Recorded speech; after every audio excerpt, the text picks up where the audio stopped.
Voltamos ao vivo, obrigado pela sua paciência e já estaremos juntos agora novamente com o pastor Eusélio. Eu quero convidar você, enquanto o pastor Eusélio entra, para nós já fazermos uma oração e pedirmos a Deus que nos abençoe. Vamos orar. Querido Deus, amado Pai que estás nos céus, queremos te agradecer a oportunidade de estarmos juntos mais uma vez. Obrigado pela oportunidade da tecnologia, apesar da complexidade, o Senhor ainda pode guiar todas as coisas, fazendo com que tua palavra seja honrada e a tua palavra seja uma bênção para todos nós. Estejas presente conosco, nos abençoe, nos guarde. Nós oramos agradecidos por Jesus. Amém.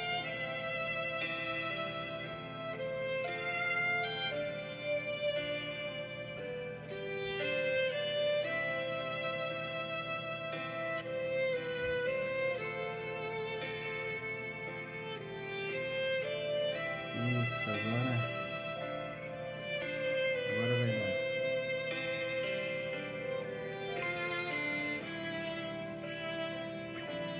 Ok. Pastor Eusélio, já estamos aqui. Pode entrar, o convite já está aí para ti.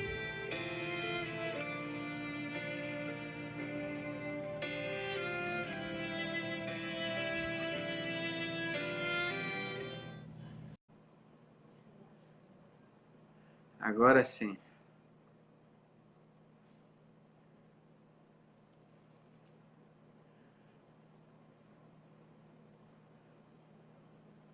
Quem sabe faz ao vivo. Essa é uma frase famosa, né? E desafiadora. E a gente vai poder agora. Vamos lá. É sempre uma expectativa, o coração bate forte, né? Vamos lá.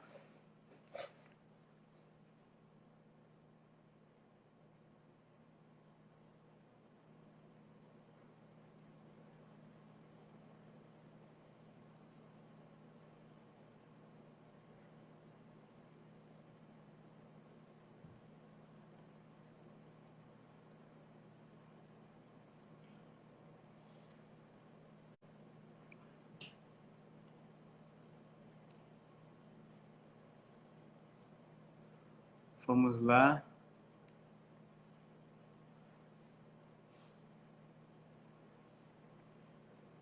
Uau. Ele não consegue entrar lá. Como é que tinha entrado essa? Pois é.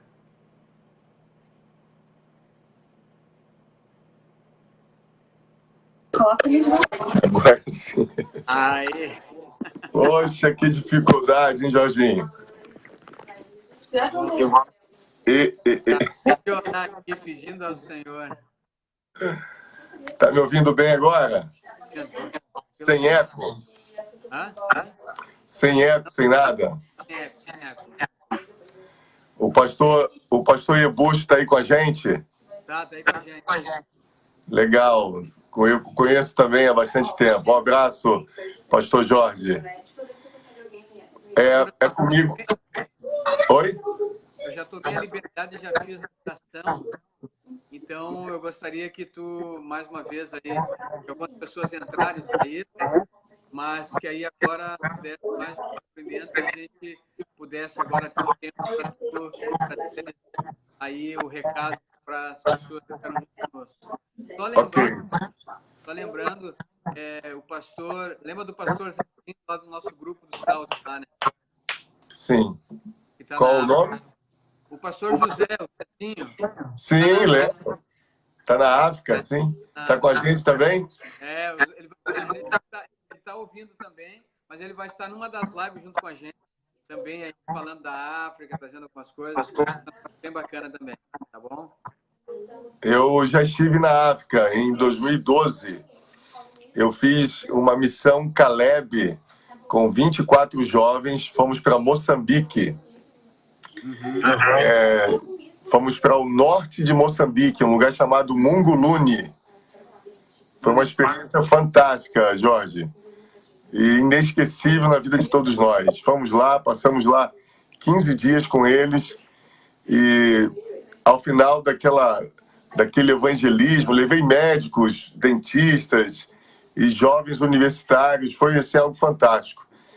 E ao final batizamos 140 pessoas, foi um projeto maravilhoso e fantástico.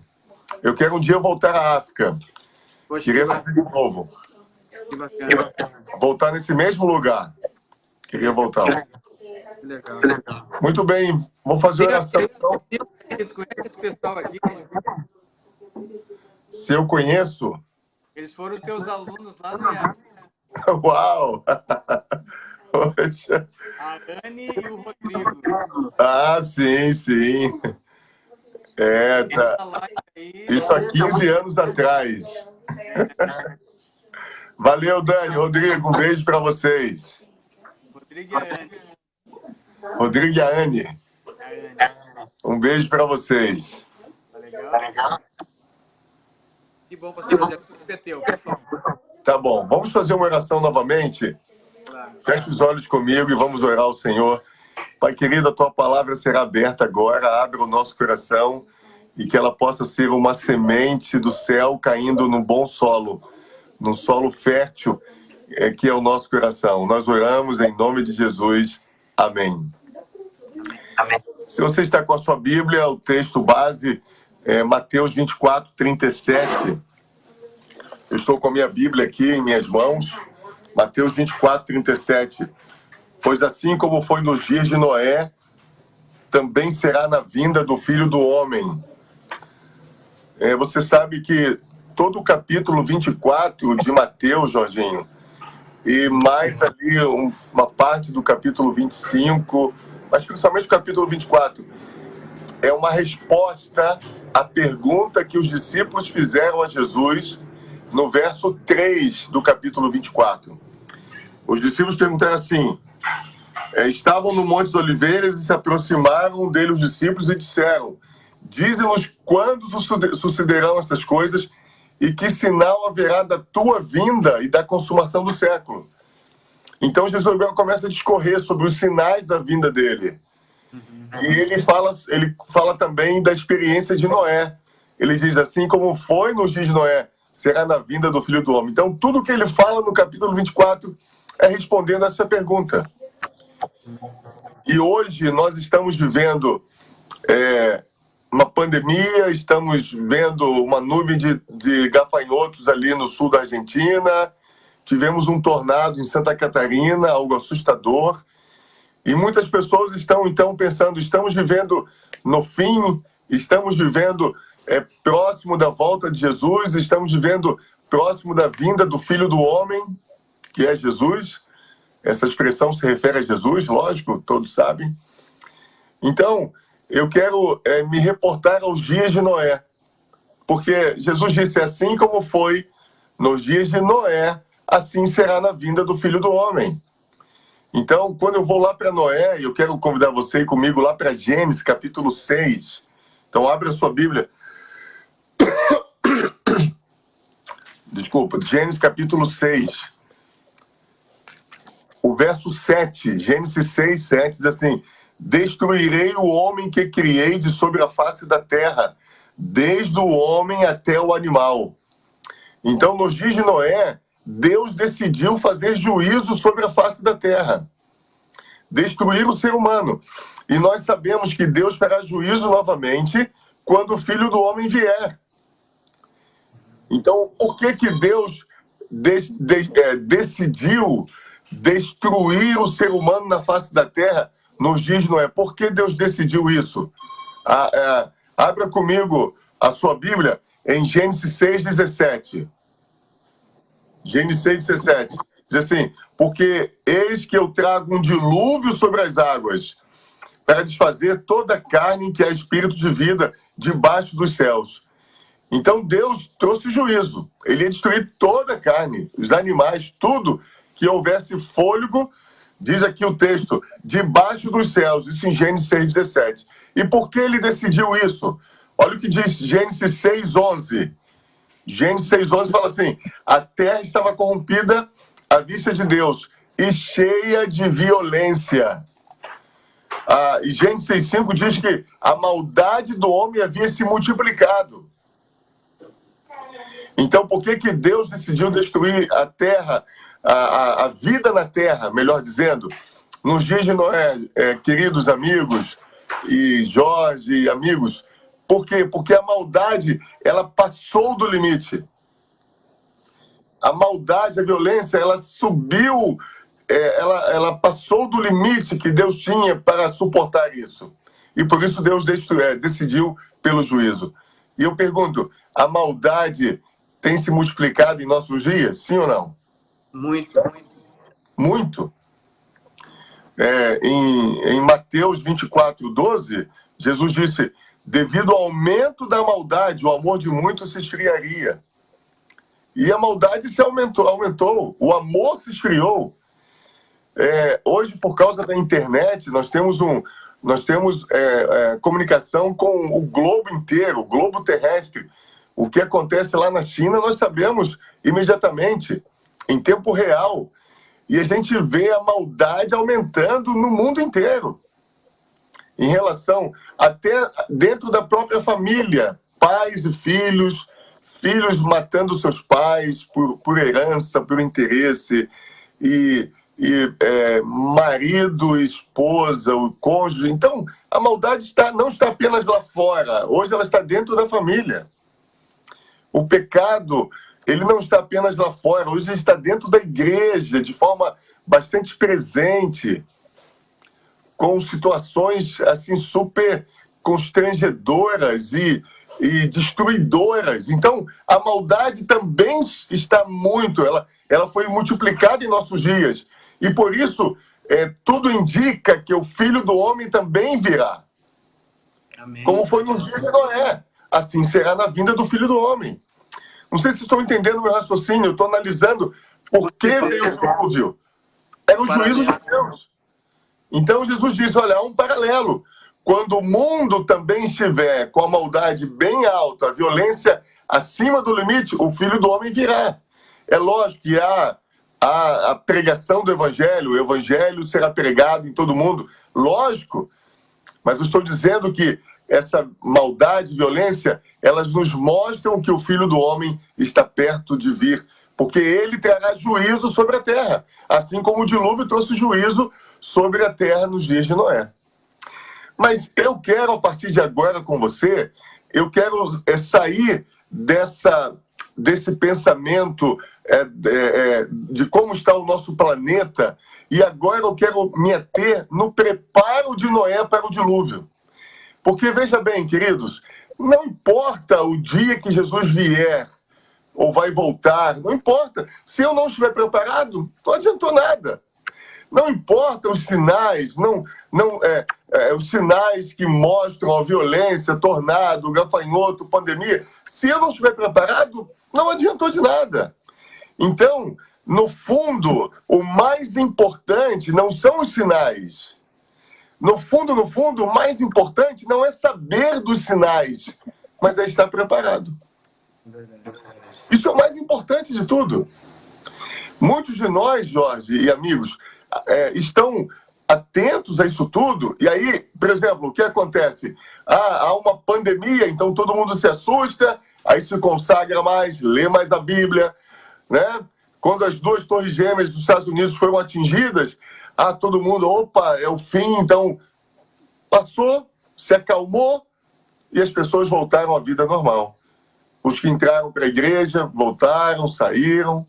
E agora na pandemia, alguns também estão assim, mas eu pergunto, será que quando a pandemia passar e voltarmos ao normal, você também vai voltar àquela vidinha sua, medíocre, aquele cristianismo medíocre, ou você vai continuar ligado a Deus, em comunhão diária com Ele? Porque o mais importante é o preparo. Quando Cristo vier, como você e eu estaremos? Isso é o mais importante. E como Jesus fez um paralelo com os dias do dilúvio, eu queria fazer um paralelo também com a vida de Noé. O que Noé fez que o tornou pronto para o dilúvio? O que Noé fez que o tornou preparado para o dilúvio?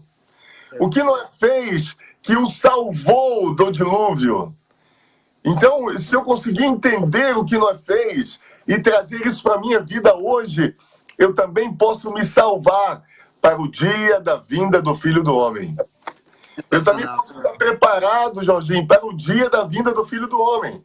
Então, agora eu quero mudar. Eu fiz uma introdução com vocês, mas agora eu quero mudar a minha ênfase. Eu quero dar a minha ênfase agora no preparo, ok? E aí eu vou para a vida de Noé. E olha só o que a Bíblia fala da vida de Noé. Olha só que coisa interessante. Eu quero destacar com vocês 4 lições da vida de Noé. Rapidamente, mas eu quero destacar 4 lições que eu aprendo com Noé. A primeira lição, abre a sua Bíblia comigo lá em Gênesis, se você quiser acompanhar.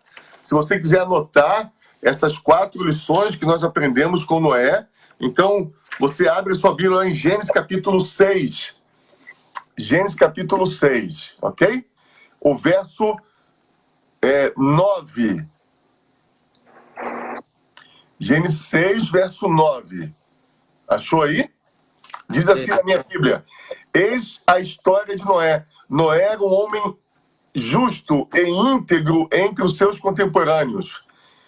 E no capítulo 7, no verso 1, diz assim: disse o Senhor, entra na arca, tu e a tua casa, porque conheço que tu tens sido justo diante de mim no meio desta geração. Então, queridos, a primeira lição que eu aprendo com Noé, Jorge, primeira lição, Noé decidiu ser um homem íntegro. Primeira lição que eu aprendo, queridos, Noé decidiu ser um homem íntegro. Foi o primeiro passo que Noé tomou para se preparar para o dilúvio, para estar salvo diante do dilúvio. Integridade. E eu pergunto a você, o que é integridade? Pensa um pouquinho aí, o que é integridade? Integridade é ser inteiro. Integridade é ser inteiro. Inteiro na sua atitude, inteiro na sua decisão, inteiro na sua escolha. Então, integridade é você, resumindo, é você ser fiel nas pequenininhas coisas como nas grandes coisas. Inteiro. Você não é fiel só nas grandes, você é fiel também nas pequenas, por inteiro. Então, integridade. E o mundo carece de integridade. Olha só o mundo que a gente está vivendo. Corrupção em todos os lados. No Brasil, vocês têm ouvido isso. E em outras partes do mundo, traição e traição em cima de traição. Então, o mundo precisa de pessoas íntegras. E a Bíblia diz que Noé era uma pessoa íntegra. E uma coisa interessante, aquela ideia de que nós somos frutos do meio, essa ideia tem uma força, lógico. O meio nos influencia muito. Tanto é que a Bíblia diz, diga-me com quem tu andas, que eu direi quem tu és. Verdade. Mas essa verdade não é absoluta. Porque é possível você ser íntegro no meio de uma geração corrupta. Amém? Noé foi. E eu vou dizer para você, nós não nascemos íntegros. Vou repetir. Nós não nascemos íntegros. Eu e você não somos íntegros por natureza. É isso que eu estou querendo dizer. Integridade é uma decisão que você tem que tomar. Integridade é uma escolha que você tem que fazer. Eu decido ser íntegro e por isso eu vou devolver. Por isso eu não vou fazer isso. Integridade, justiça, é uma decisão que eu e você fazemos. Sensacional. Eu me lembro, eu estou sempre viajando, fazendo semana de oração fora onde eu estou trabalhando. Eu agora estou em Porto Alegre, mas estive já em Recife, estive já em Vitória, Rio de Janeiro, onde eu sou natural. E eu estou sempre viajando para fazer semana de oração e eu tenho 3 filhas. E eu criei um hábito. Toda vez que eu saía para viajar, fazer semana de oração, eu trazia um presente para cada uma delas. Isso era legal, Jorge, porque elas ficavam esperando, ansiosas. Era um presente, uma lembrancinha só. E aí eu trazia uma lembrança para elas. E aí, então, quando eu chegava em casa, elas todas corriam para o sofá. Eu ia no escritório, ajeitava o presente para cada uma e vinha para o sofá, elas fechavam os olhinhos, eu botava o presente na mão delas, olha, vê se você adivinha e tal, tá bom, abre os olhos. Todas as vezes que eu viajava era assim, elas ficavam ansiosas. Isso foi legal. Hoje elas estão mais crescidas, eu parei de fazer. Tá mais perto agora, né? Também a pandemia me levou a mudar a minha estratégia. E eu, Jorge, numa dessas, eu fui à loja Americanas para comprar a lembrancinha delas. Não sei se eu estava em Curitiba numa semana, não sei. E aí eu sempre comprava assim, uma lembrancinha entre 20 a 30 reais para cada uma delas. Uma lembrança mesmo. A questão não era o valor do presente, mas mostrar que eu me lembrei delas. E lógico, eu procurava ser criativo, lembranças, presentinhos diferentes em cada vez, lógico. E dessa vez eu estava procurando, e para o presente da menor, eu não conseguia achar uma bonequinha legal que eu não tivesse dado ainda, a não ser uma boneca que tinha lá, bacana, e custava 60 reais. Então, muito além daquilo que eu estava acostumado a comprar para cada uma, mas falei, eu vou levar. E aí, fiz um cálculo mental, quanto daria, cheguei no caixa, quando a menina falou assim, é tanto. Eu estranhei o valor, falei, tá mais barato do que eu tinha pensado, mas tá bom. Passei o cartão de crédito, paguei, e peguei a notinha, saí e fui conferindo a lista. E parei na porta da loja Americana, bem embaixo da porta da saída, e identifiquei o problema. A menina esqueceu de me cobrar a boneca de 60 reais. Na hora, Jorge, veio uma vozinha assim, disse, e aí, se deu bem, hein? Economizou 60 reais. Ó.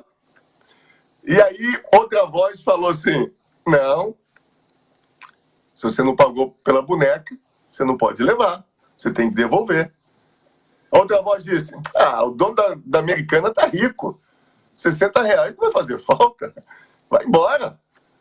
Você tá debaixo da porta, é só dar um passo, você tá lá de fora, ninguém vai te falar nada. Vai embora. E aí a outra voz, que era a voz do Espírito Santo, dizia assim, não. E a voz, e sabe, quando a gente começa a contender com a voz do Espírito Santo, tem uma hora, ele vai suave com você, mas tem uma hora que dá uma pancada. Quando ele vê que você não tá cedendo aos apelos dele, aí ele vem mais forte. Aí a voz do Espírito Santo falou o seguinte para mim, você não é um pastor? Você não é pastor? Você está querendo ir embora com a boneca sem pagar? Pá! E nessa hora eu falei, que é isso, Senhor? Você não diz que é cristão, que é fiel, que é isso, adventista, e agora está indo embora? E, Jorginho, voltei lá para entregar, aí eu voltei lá para devolver a boneca, e esperei a menina do caixa que tinha me atendido vagar, e eu fui lá só um instantinho, e fui lá e falei assim, olha, dá uma conferida aqui, eu acho que esqueceu de me cobrar essa boneca aqui. Ela conferiu e falou, esqueci mesmo. E ela falou assim, e o senhor voltou? Assustada. E eu olhei e falei assim, voltei, mas cobra logo antes que eu desista. Me cobra logo e desista. E eu fiquei pensando, sabe, Jorge, a luta ali no meu coração entre ter vantagem, ser esperto e sair ganhando e tal, e voltar. Então nós não nascemos íntegros por natureza, queridos. Ser íntegro é uma decisão que você tem que tomar todos os dias. Eu fui numa loja e tal, e tem uma caneta lá sobrando, opa, tô sem caneta. Então você tem que decidir todos os dias, não, essa caneta não é minha. Se não é minha, ela vai ficar aqui, não importa que ninguém esteja vendo. Integridade. Noé decidiu ser íntegro. E olha só, no livro Educação, na página 57, tem um texto lindo que diz assim, a maior necessidade do mundo é de homens. Homens que não se comprem nem se vendam. Homens que no íntimo da alma sejam verdadeiros e honestos. Homens que não temam chamar o pecado pelo seu nome exato. Homens cuja consciência seja tão fiel ao dever como a bússola o é ao polo. Homens que permaneçam firmes pelo que é reto. Integridade, ainda que caiam os céus. Olha que coisa linda. Então, Jorge, o mundo carece de cristãos de fato, como Noé, que tenham um caráter como Noé, que decidam ser íntegros. Aí você fala assim para mim, pastor Eusélio, mas todo mundo faz. Você não é todo mundo. Você é filho de Deus. Você é o espelho. Você é o espelho para refletir a Deus. Você é a luz do mundo. Você é o sal da terra. Mas não é fácil. Ninguém disse que é fácil. Por isso que você tem que decidir todas as manhãs ser íntegro e honesto todas as manhãs. Eu fazia uma semana de oração numa igreja do Rio de Janeiro e eu falava mais ou menos esse assunto e no final um rapaz me procurou, o nome dele é Carlos, e ele me contou essa seguinte história. Na empresa dele, uma empresa pequena de 100 pessoas, sumiu um objeto de valor na sala do chefe. E o chefe anunciou para todos os setores, olha, 5 horas todos lá no salão da empresa para uma reunião. Nós vamos revistar todas as mochilas, vamos revistar todos os bolsos. Ninguém vai sair dessa empresa sem que todos sejam revistados. Porque esse objeto de valor sumiu na minha mesa. Alguém o pegou e nós vamos achar. E deu uma bronca. 5 horas, aquela fila do funcionário para o salão, todo mundo entrando e o chefe na porta. Quando o Carlos chegou, o chefe botou a mão no ombro dele e falou assim, você está indo para onde, Carlos? Ele falou assim, eu estou indo para a sala, para o salão também. Aí o chefe disse, Carlos, você não precisa. Eu conheço você. Eu sei que você é uma pessoa íntegra. Você pode ir embora. Olha que coisa, rapaz. Lindo, hein? Então, será que o chefe falaria isso para mim? Ou não? Então, primeira lição que eu aprendo com Noé. Ele decidiu ser íntegro diante de Deus. E quando Deus diz que uma pessoa é íntegra, Jorge, é porque ela é mesmo. Não é mais ou menos, não. É Deus que está dizendo, meu camarada. Quando Deus diz que uma pessoa é íntegra, é mesmo. Quando Deus diz que uma pessoa é pecadora, miserável, é má, é porque ela é má também, é má mesmo. Mas quando ele diz que é íntegra. Então, e Deus disse, ele foi uma pessoa justa em meio àquela geração. Então eu e você, apesar de estarmos nesse meio, podemos ser diferentes. Todo mundo faz. Talvez eu esteja falando para um jovem aqui, todo mundo leva a namorada para um motel, porque isso é cultura. Nada disso, meu amigo. Você pode ser e deve ser diferente. Eu devo ser e posso ser diferente. Então, todo mundo faz isso na empresa, todo mundo engana, todo mundo muda o relógio, todo mundo... Não, você não é todo mundo. E o meio, ele não pode te influenciar ao ponto de você perder a sua identidade. Você é um cristão, filho de Deus, salvo por Cristo na cruz do Calvário, comprado pelo sangue de Jesus. Então decida ser íntegro em nome de Jesus. Abandone sua malandragem, sua esperteza, abandone isso. Segunda lição que eu aprendo com Noé, Jorge, segunda lição. Noé aceitou o chamado de Deus para construir a arca. Deus chamou Noé para uma grande obra. E esta obra não tinha nada a ver com as suas habilidades. Então, Noé aceitou o chamado de Deus, Jorginho, para construir uma arca, um barco, sabe? Mas o que precisa? Qual é a profissão? Qual o profissional que nós precisamos para construir um barco daquele tamanho? Seria o quê? Um carpinteiro?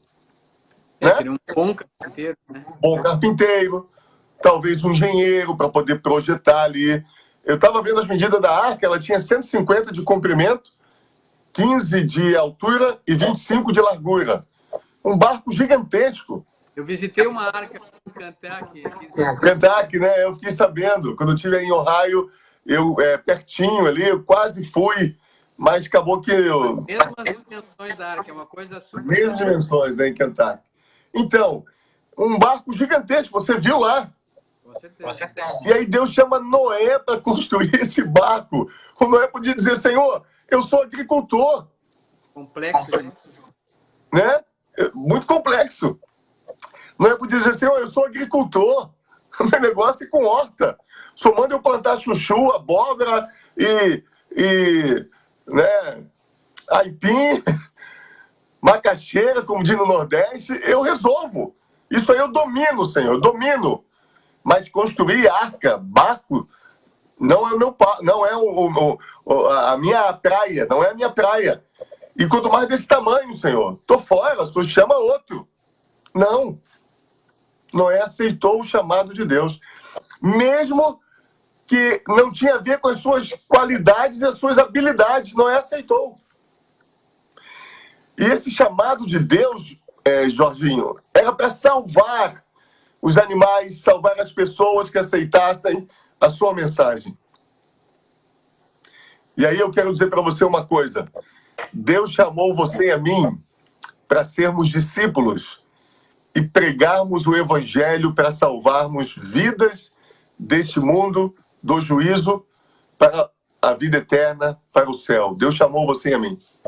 Amém. Eu quero dizer para você uma coisa. A missão mais importante da igreja é salvar. A grande missão da igreja é salvar. Tudo que essa igreja faz, Jorginho, é para salvar. E eu vou dizer para vocês, eu sou pastor há 22 anos. Desculpa. Eu sou pastor há 22 anos. Estou nessa igreja há mais de 30 anos. E eu tenho uma alegria de pertencer à Igreja Adventista do Sétimo Dia. Amém. Com todo carinho, não quero ofender ninguém de outra igreja que esteja nos assistindo por acaso, mas eu tenho alegria de pertencer a essa igreja. Porque essa é uma igreja séria, Jorge. Tudo que essa igreja faz, todo o dinheiro que essa igreja investe, todos os projetos que essa igreja faz, é para salvar. É para a pregação do evangelho. Eu, como pastor da Igreja Adventista, não ganho para ser um homem rico financeiramente. Não. Eu, como pastor da Igreja Adventista, não ganho para ser um homem rico, repito. Nem eu e nenhum pastor da Igreja Adventista se torna rico por ser pastor da Igreja Adventista. Não estou dizendo que você não pode construir a sua vida, conquistar as suas posses com sacrifício, com planejamento. Você pode ter uma vida mais confortável, mas nunca você será um homem rico financeiramente por ser pastor da Igreja Adventista. Sabe por quê? Porque o propósito da igreja não é tornar o pastor rico. O propósito da Igreja Adventista é pregar o evangelho para que Jesus possa voltar. Amém? É salvar vida. É salvar. Então, isso acontece em todas as áreas da igreja. Todos nós, membros dessa igreja, temos a missão de salvar. Então, não existe na cabeça de Deus você ser um membro dessa igreja que tem uma mensagem específica para o fim. Nós reconhecemos que somos o remanescente de Apocalipse. Temos uma mensagem específica para o fim. As 3 mensagens angélicas. Temei a Deus e dai-lhe glória, pois é chegado a hora do juízo. Adorai aquele que fez os céus, a terra e o mar. Então nós temos uma mensagem específica. E na cabeça de Deus, não há ninguém dentro dessa igreja que seja impossibilitado de aceitar esse chamado, de salvar, através da pregação da palavra de Deus. Então eu queria dizer para você, por que você não está pregando? Olha aqui, meu pastor, o que falta para você pregar? Me explica. O que falta? Ah, não sei pregar. Noé não sabia construir barco, meu amigo. Isso não justifica. Ah, não sei cantar. Noé não sabia construir barco. Noé não sabia. Mas ele aceitou. E Deus construiu a arca através de Noé. O teu papel e meu papel é aceitarmos, sermos discípulos, propagadores do evangelho. E Jesus vai te mostrar como. É isso aí. Você pode pregar o evangelho dentro de um Uber, falando pro condutor. Você pode pregar o evangelho dentro de uma condução, dentro de um avião do seu lado. Você pode pregar o evangelho para o seu vizinho, da frente, do lado, para o seu amigo de trabalho, da mesa à frente, para o seu chefe, para o seu subordinado, para os seus funcionários, para o restaurante que você vai, para o garçom que te serve, para a sua família, para os seus parentes. É isso aí. E outra coisa, Jorge, com o WhatsApp agora, com o Face, com o Twitter, com o Instagram, você pode pregar para muita gente, de muitas maneiras. Então, a segunda lição que eu aprendo com Noé, sabe qual é? Noé aceitou o chamado de salvar através da arca, da construção de uma arca, mesmo sem ter habilidade nenhuma para construir um barco. É isso aí. E eu e você ficamos de mimimi. Eu e você ficamos de mimimi, de desculpinha. Ah, não sei, não dá, não consigo, não sei dar estudo bíblico. É tudo desculpa. Na verdade, é desculpa. Vamos cair na real. Vamos tirar a máscara e vamos cair na real. Há muitas maneiras de você pregar o evangelho. Muitas, muitas. O problema é que você não quer. Você não quer se comprometer. O problema é que você tem outras prioridades na tua vida. Então assuma. Você não tem isso como prioridade para você. E outra coisa, Jorginho, a Bíblia diz, a serva do Senhor, Ellen White diz, melhor dizendo, que se a maior parte da igreja estivesse na obra da pregação, o Espírito Santo já teria sido derramado. Então, na igreja eu perguntei, olha, eu tenho aqui 5 famílias que querem estudar a Bíblia, quantos aqui podem me ajudar? E 2 levantaram a mão. As pessoas não querem. Você quer estar preparado para a vinda do Filho do Homem? Decida ser íntegro e honesto em tudo. Ser fiel em tudo. Ser fiel nos seus dízimos, nas suas ofertas. Íntegro. Segundo, aceite o chamado de Deus para ser um missionário. E ponto final. Para de mimimi, para de historinha, para de dizer que não dá. Jorginho, tem gente sem as pernas pregando o evangelho. É verdade. Tem gente sem os braços pregando o evangelho.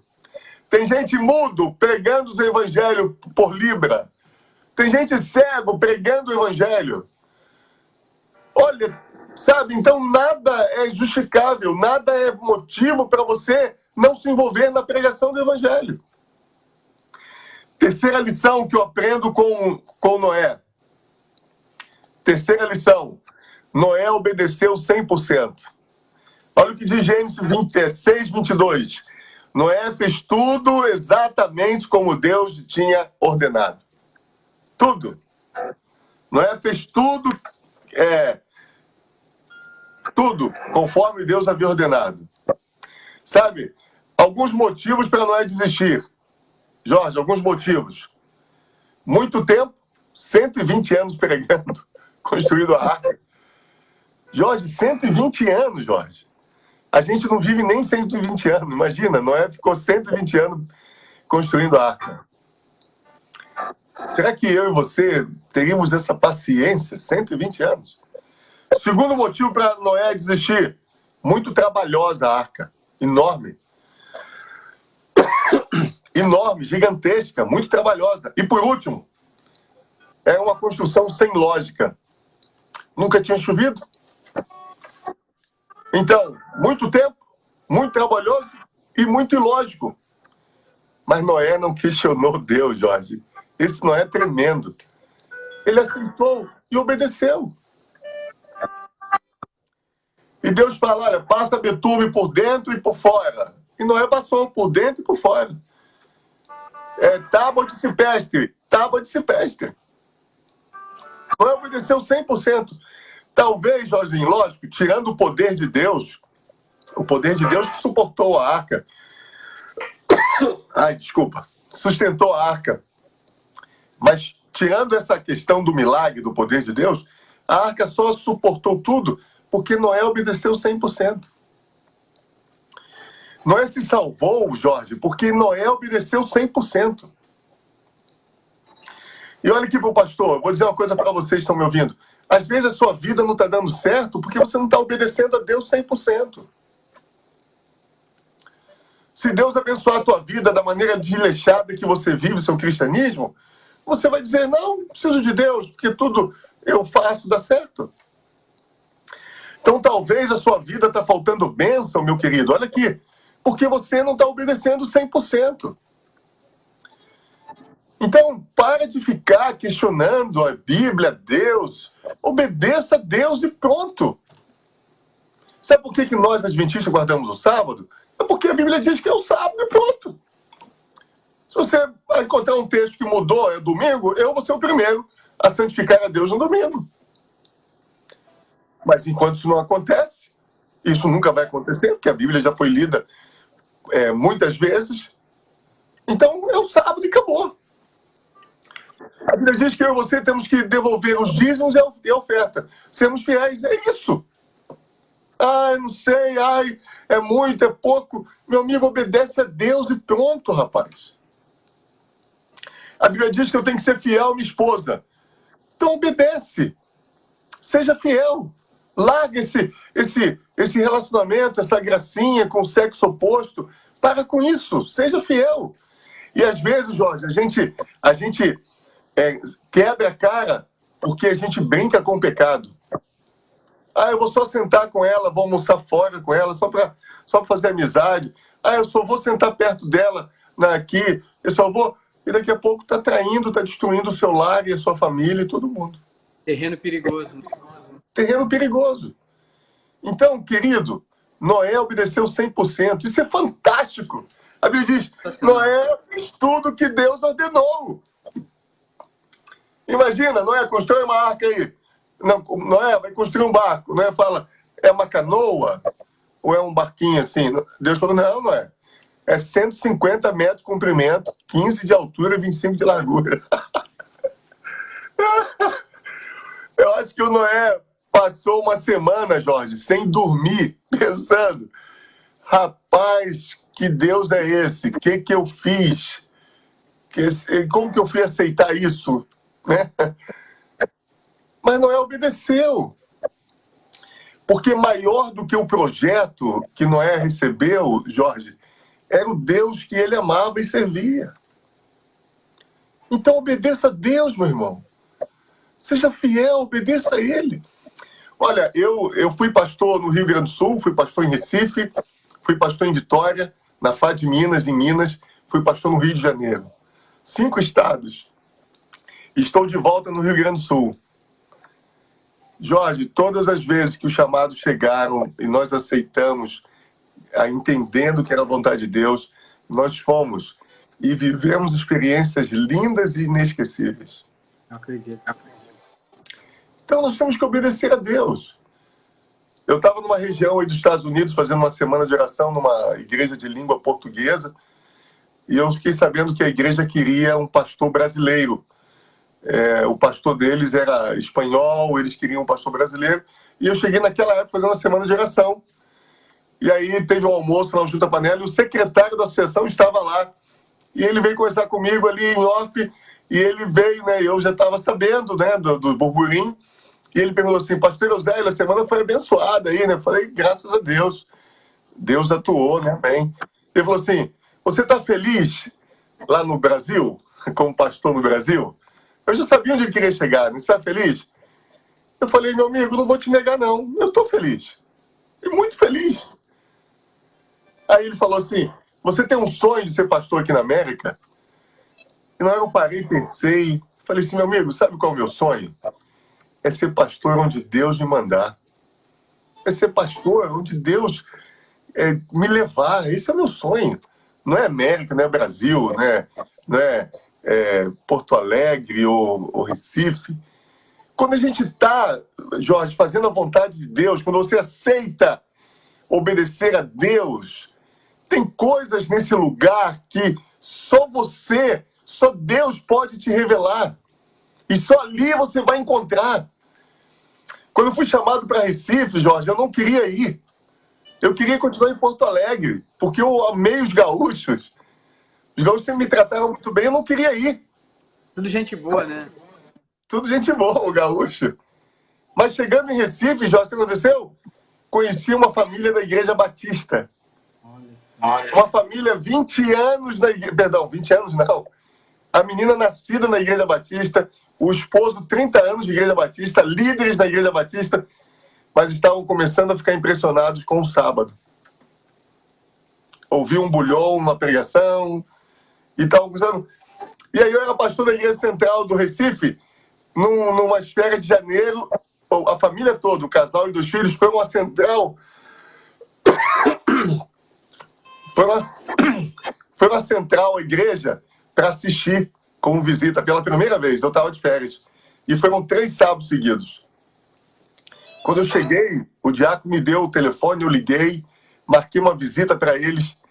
Quando eu cheguei na casa deles, eles ficaram impressionados em me conhecer. Ficaram assustados, falaram que nem dormiram naquela noite depois que me conheceram. Sabe por quê? Numa vigília em Porto Alegre com os jovens, eu fiz um sermão na vigília e contei a história que eu vivi no quartel. Que eu tinha decidido guardar o sábado no quartel e sofri muito. E fiquei preso no quartel. Preso, 15 dias.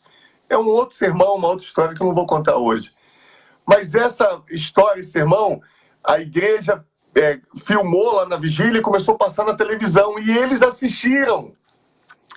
O meu nome de guerra era Vaz. V-A-Z, Vaz.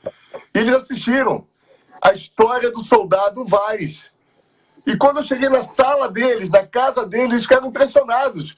Porque eles tinham me assistido 2 semanas seguidas na televisão. E eles me falaram o seguinte, Jorginho, quando eu fui embora, eles olharam para o outro e falaram assim, não é possível. O que Deus quer da gente? Deus mandou um soldado Vaz na televisão, na nossa casa. Jorginho, resumindo a história, estudei a Bíblia com eles 6 meses. E num sábado pela manhã lindo, lá em Recife, com a presença do grupo Prisma de São Paulo, realizamos o batismo daquela família, a igreja lotada, Jorge, lotada. A metade da igreja de parentes deles da Igreja Batista. E aí Deus ali me iluminou, fiz uma mensagem também ao coração dele, mas foi um culto lindo, estão lá na igreja. Isso aconteceu porque eu fui a Recife, aceitei o chamado e obedeci a Deus para ir para Recife. Então, queridos, Noé obedeceu 100%, e aí está o segredo. Para de ficar, sabe? Aceite, obedeça. Deus é maravilhoso, não tenha dúvida disso. Então, Noé, ele decidiu ser íntegro, aceitou o chamado para salvar através da arca, e Noé obedeceu 100%. E por último, Noé salvou a sua família. E aqui eu termino. Capítulo 7, o verso 1 diz assim, Deus disse a Noé, entra na arca, tu e a tua casa. Tu e a tua casa. Olha aqui para o pastor que eu vou terminar agora, Jorginho. Queridos, a primeira igreja que eu e você temos que salvar é a família. Não... todo sucesso, você já ouviu essa frase, né? Do mundo, não compensa o fracasso do lar. O autor Anderson Cavalcante, o autor do livro O que Mais Importa, diz, hoje eu ganho menos e trabalho menos, porque eu entendi o valor da minha família. Linda. Ele fala, hoje eu rejeito promoções para ter mais tempo com a minha família. Porque a família é a nossa primeira igreja. Eu admiro, Jorge, pessoas como o pastor Ayrton Kille, nosso presidente da divisão. Eu admiro esses pastores que viajam para atender a igreja. Eu admiro eles, porque eles pagam um preço que eu não sei, somente Deus mesmo, só Deus, para levar um pastor a pagar esse preço. Mas, queridos, mesmo você que viaja muito, você precisa se inventar ou se reinventar para ter tempo para os seus filhos, para a sua família. Porque lá no céu, Jorge, quando chegar, Deus vai perguntar para mim assim, Eusélio, quantos sermões você pregou? Eusélio, quantas igrejas você abriu? Eusélio, quantas associações você trabalhou? Quantos departamentos você passou? quantas presidências você assumiu, quanto dinheiro você ganhou, quantas Bíblias você... Deus não vai perguntar nada disso. Deus vai perguntar apenas uma: cadê os filhos que eu dei? Nós estamos aqui de passagem. Mas quando você constrói uma família, você se torna responsável por ela. E eu pergunto, você tem investido na sua família, nos seus filhos? É a comunhão com Deus a prioridade da vida da sua família? Você investe na faculdade deles, nos estudos? Eu tenho uma filha na faculdade, fazendo enfermagem. Eu tenho uma filha no ensino médio, uma filha no ensino fundamental. A gente investe. A gente colocou elas na melhor escola de nossas cidades, que é a escola adventista. Amém? Mas o meu investimento maior, Jorginho, não é no estudo acadêmico. É na comunhão, é no estudo da Bíblia, na comunhão. É no preparo para a vinda do Filho do Homem. Nós temos que ensiná-los a serem filhos e pessoas íntegras. A aceitarem o chamado de Deus, a serem missionários, onde quer que eles estejam. E a obedecerem a Deus 100%. Sensacional. Temos que salvar a nossa família, ensinar a eles. Talvez esteja falando para alguém que está com os filhos afastados da droga, não sei. Mas eu queria dizer para você uma coisa. A porta da arca ainda não se fechou. Ainda há tempo. Mas você tem que agir rápido. Porque estamos perto da vinda do Filho do Homem. E quando ele vier, eu pergunto, onde você estará? Você estará entre os ímpios ou entre os salvos? E onde vai estar a sua família? Entre os ímpios ou entre os salvos? Eu quero muito ir para o céu, sabe, Jorge? Eu creio que você e todos também querem. Mas ir para o céu sem a minha família, eu não sei o que vai ser. Não sei.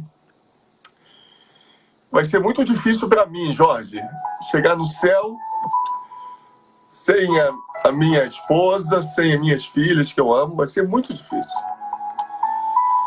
Eu vou dizer para você, muito difícil. Não sei o que eu vou dizer para Deus. Mas vai ser muito difícil.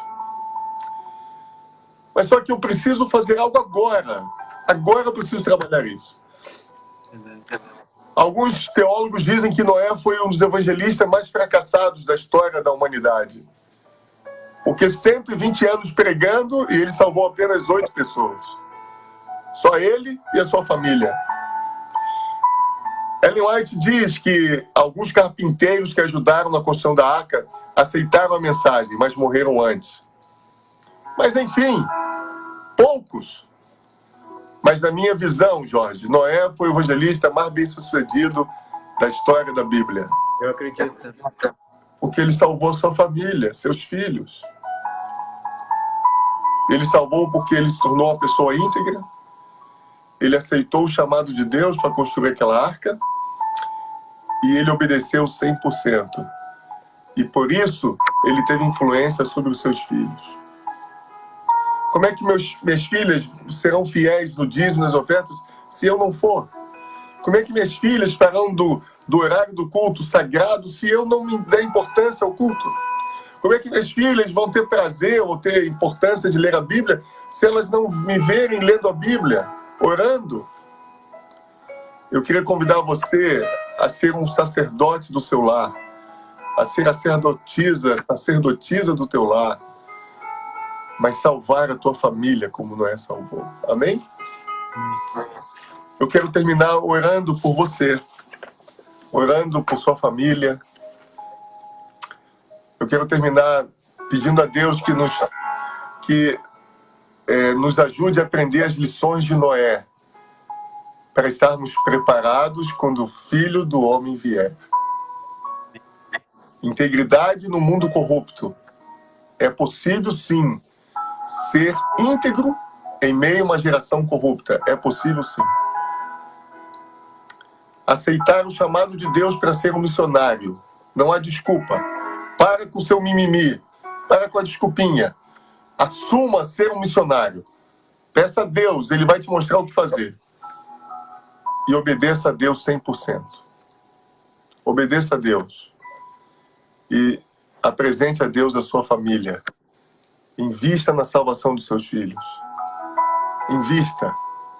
E Deus, quando Jesus vier, quando o Filho do Homem vier, vai ser algo maravilhoso, Jorginho. A gente aqui ao lado de nossa família, né? Não tem melhor Indo ao lado da Lúcia, das meninas, da Aurora.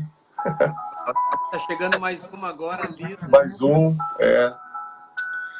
Quando eu penso na família, eu me emociono, sabe, Jorge? Porque é tudo que eu tenho de mais precioso, de mais valioso. Idem. Que Deus abençoe a todos nós. Que o preparo seja a nossa grande força. Pode vir pandemia, pode vir tornado, pode vir gafanhoto. Mas se estivermos firmes na rocha que é Cristo, isso que importa. Isso é o que mais importa. Que Deus abençoe a todos nós. Amém. Vamos orar? Pai querido, te louvamos nessa noite por tua palavra. Assim como foi nos dias de Noé, assim será na vinda do Filho do Homem. Nos prepare, Senhor, para o dia da vinda do Filho do Homem. É o que nós te pedimos nessa noite. Nos prepare como o Senhor preparou a Noé para o dilúvio. Nos prepare, Senhor. Estamos aqui também decididos sermos pessoas íntegras e justas em nosso trabalho, no nosso estudo, na nossa vida. Perdoe, Senhor, quando somos falhos. Perdoe quando somos fracos em nosso caráter. Perdoa, Senhor, mas queremos ser íntegros. Queremos ser homens e mulheres jovens de caráter forte. Aceitamos, Senhor, o chamado para sermos missionários, além-mar, mas também em nossa casa, em nossa vizinhança, no local onde nós trabalhamos, estudamos.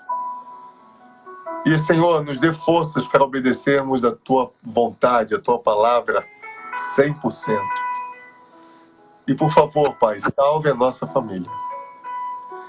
Onde quer que nossos filhos estejam agora, Senhor, leve a Tua bênção para eles. Que um anjo de luz poderoso possa estar ao lado deles agora. E que o Espírito Santo possa chamá-los para viverem uma vida andando nos caminhos do Senhor. Nós oramos no nome poderoso de Jesus. Amém. Deus te abençoe, Jorginho. Pastor Eusélio, deixa eu dizer uma coisa para ti. Quando eu e a Lúcia, a equipe aqui, a gente orou a Deus pedindo que Ele entrasse agora nessa nova fase da série Motivação Duradoura para falar de fé, falar de confiança, falar de entrega para Deus. A primeira pessoa que veio na mente de todos foi uma unanimidade que veio de relação de pastores, de colegas, amigos. E sabe que tu conheces muita gente, eu também conheço muita gente, colega. Eu fiquei muito feliz porque foi unânime nomes que estavam ali para o primeiro começar essa série agora com a demanda da fé, a demanda da dedicação, a demanda da entrega para Deus. Eu fiquei muito feliz porque teu nome foi unânime. Amém. E Deus foi trazido para estar no primeiro momento. Então eu agradeço por tua presença, agradeço a Deus pelo teu ministério. Amém. E fico muito feliz por tu teres o convite para estar junto conosco. A diferença dos horários, a mensagem está indo para vários lugares e vai ir para vários grupos de brasileiros daqui. O pessoal no Japão está agradecendo agora. Olha só, tem gente no Japão assistindo a tua mensagem, Zé. Amém, amém. Deus te louve. Então, eu louvo a Deus por isso, entendeu? Aqui, nós não estamos brincando de pregar o evangelho aqui, entendeu? Nós estamos indo na pessoa. Tu poderia estar hoje em casa, poderia estar tranquilo aqui e não fazendo nada. mas nós temos um compromisso muito bom. É algo que nos incomoda, você sabe disso. Enquanto a gente não pregar, não levar, isso nos incomoda se nós pregarmos, não falar com as pessoas. Então, eu fico muito feliz por estar junto contigo, agradeço pela tua vida, pela nossa amizade de tanto tempo, e obrigado por ter aceito o nosso convite. Que Deus abençoe o teu ministério, abençoe a Priscila, as meninas aí, e a gente vai continuar nessa parceria. Amém. E a gente vai se encontrar brevemente. Amém. Claudinho, um beijo para você, para Lúcia, para sua família linda. E estou aqui à disposição, sempre que você precisar do seu amigo. Louvo a Deus e peço a Deus que a sua palavra, ela mude o coração de todos nós, porque o poder está na palavra de Deus, né? Amém? Amém. Um beijo para todos. Uma boa noite, uma boa semana. Obrigado, meu brother. Pertinho de Jesus. Valeu. Você está no coração, não paga aluguel, nem IPTU, nem imposto, nada, nem água, luz, nada, de graça. Tu também, né? Legal. Valeu. Um forte abraço, tá? Amém. Bye, bye para todos. Um beijo para todos. Deus abençoe. Amém.